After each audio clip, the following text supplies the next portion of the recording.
We all needed love. We all needed support. We all needed to believe we mattered. And not one of us, from the time we can remember, knew who we were. And we found ourselves through life and how it unfolded and how people acted and responded and treated us. In a very, very young age, you were nothing more than how you responded to how it unfolded. And that's why people talk about their story all the time.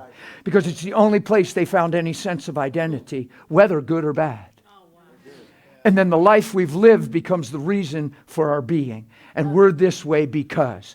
And I wouldn't be this way if. And the only reason I'm this way because, and you don't know what it was like in my shoes and if you, and how would you feel if, and all of a sudden everything's justified and the whole time we're living one big lie of deception and we're not even the real people that we're created to be. Listen, when you're in grade school and they're laughing at you, and you're old enough to realize they're not just laughing, they're laughing at you. And you're young, but you're old enough to understand they're mocking. And it's in the cafeteria, and it's not just one child, it's 4 of them, and you're only sitting at a table of 5. So the 4 that are with you are mocking. And that's challenging to a youngster. And you got options, but not many.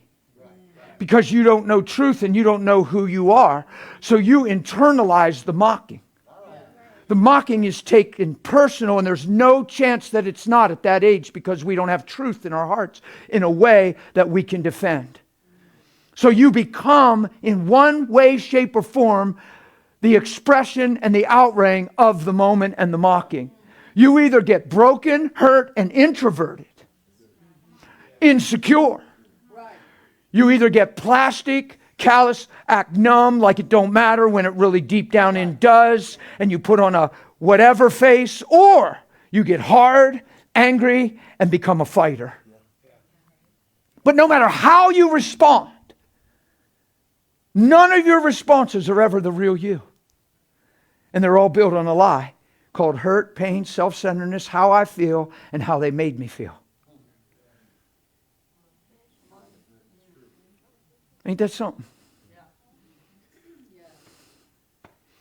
And all of a sudden we become at the mercy of men. And our whole life is dictated by how others treat, act, and live and talk. And there's no mercy in there.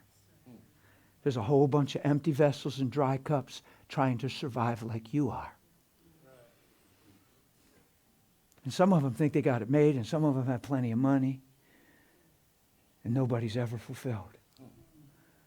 Some of the richest, most made-it people have committed suicide. By earthly standards. Because nothing can fill the emptiness of what we're living. Because we're never living what we're here for. If we're living without Him. The only reason God made man is to be found in His image. Not to go to heaven when he dies. The only reason that comes into play is because death entered the earth through sin. And because all men sinned, all men die. So it's appointed once for every man to die, but to be absent from the body is present with the Lord, so we still live. Yes. So the only reason the big push for heaven is in the picture is because death came on the scene. But God never made man to die.